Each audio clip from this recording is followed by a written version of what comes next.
think I like the most the progression that we can observe over some time.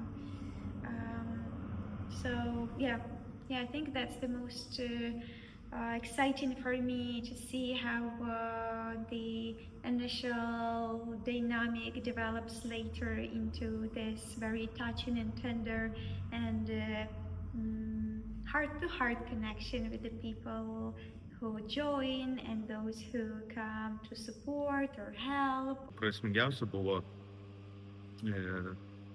tai tas susipažinimas su naujais žmonėm ir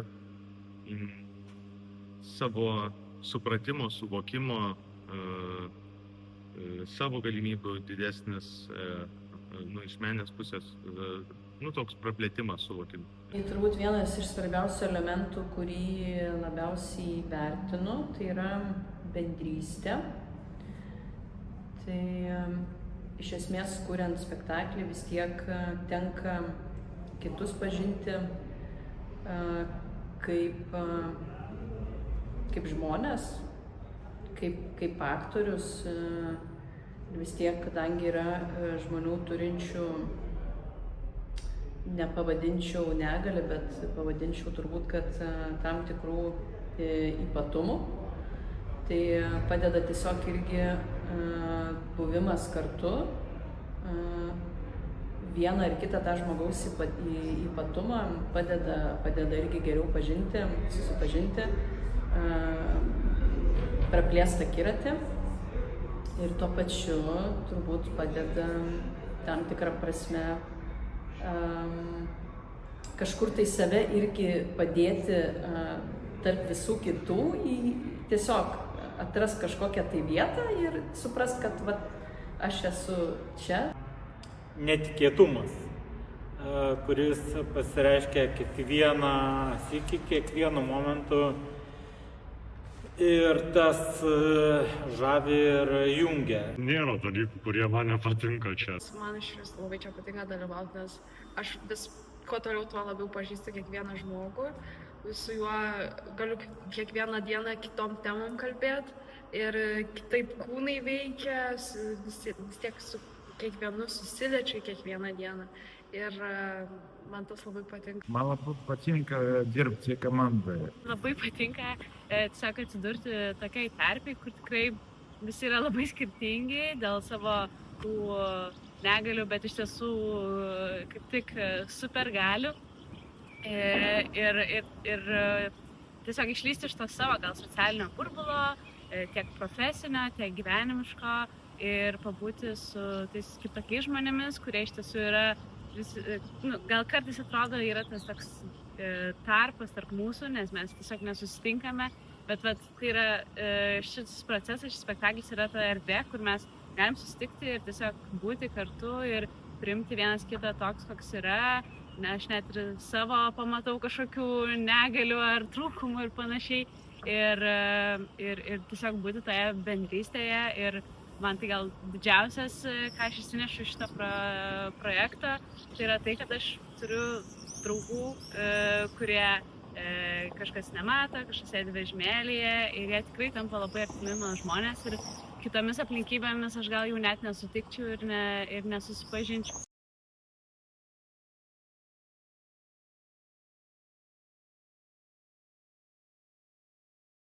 Vaidinti. Muzika patinka. Patinka viską.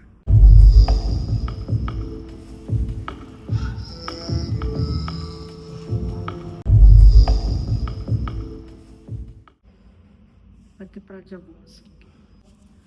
Todėl, kad aš galvojau, kad kad man bus sunku. Pirmą kartą man buvo sunku. Mano kūna buvo netreniruota, atlikus, atpratus nuo kūno kultūros. Ar dabar aš su mielu einu kiekvieną dieną ir su mielu noru jau pilnas jėgų. Sudėtingiausia pirma diena, nes aš nežinojau, kas bus ir nepažinau dar nei vieno žmogaus. Sunkiausia galbūt išeiti iš savo komforto zonos, galbūt tam tikros užduotys ir pasitikėjimas. Pasitikėjimas, kad tu turi pasitikėti scenos partneriu, kuris yra šalia, visiškai jam atsiduoti savo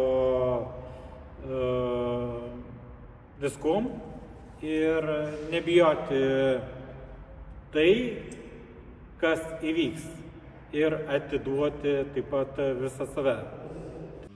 Man didžiausias iššūkis buvo išlaikyti įdomumą, suprasti grupės dinamiką ir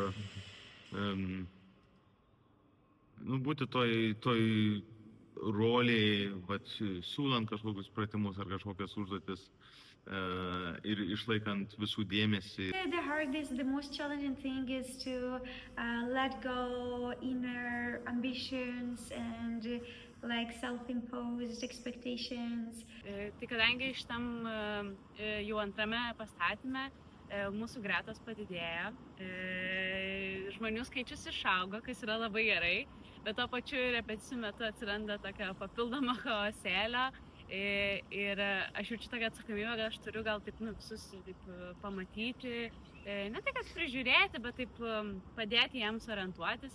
Ir tikrai tų klausimų būna daugiau, to pasimetimo būna daugiau.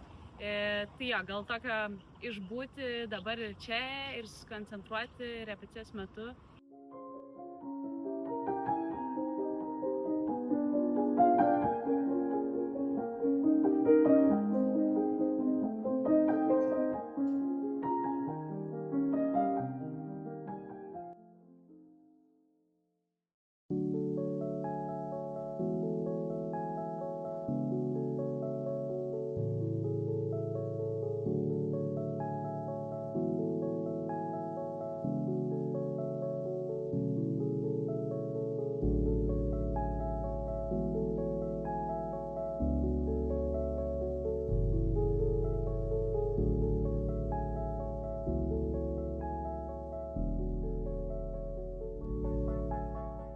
Drugelių šokį.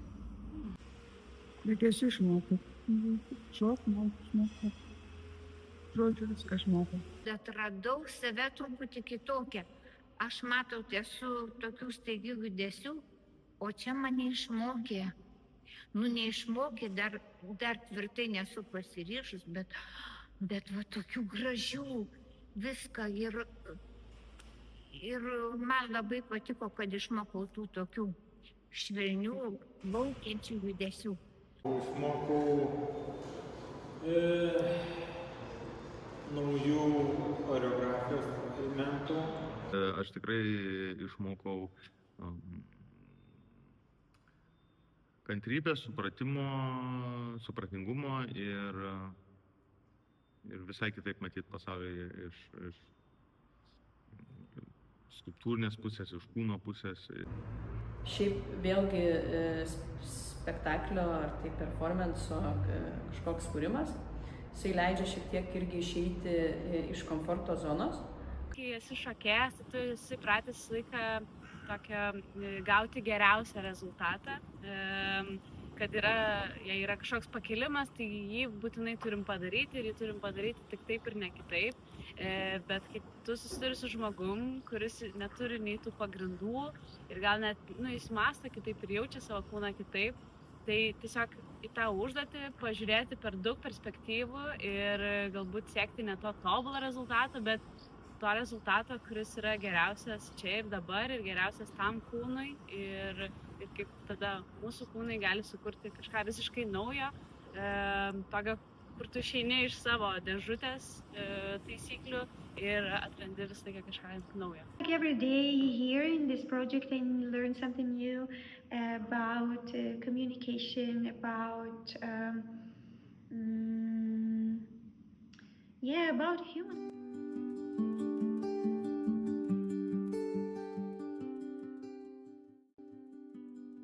Eisi. Taip. Jeigu kas pakviestų, gal ir sudalyvaučiau. Su mielu noru, jeigu pakviestų, tai mielai. Norėčiau. Su mielu noru. Taip. Labai norėčiau. Tikrai, jeigu kas nors tai nors pakviestų, tai aš labai norėčiau. Nes tai yra prasminga ne tik kaip socialinis projektas, bet kaip ir meninis projektas ir kaip savęs pažinimo, savęs atradimo kažkokiose situacijose. Ir tai nebūtinai tos situacijos yra tik tais malonios, palankios, bet kažkokios atveriančios ribas, praplenčiančios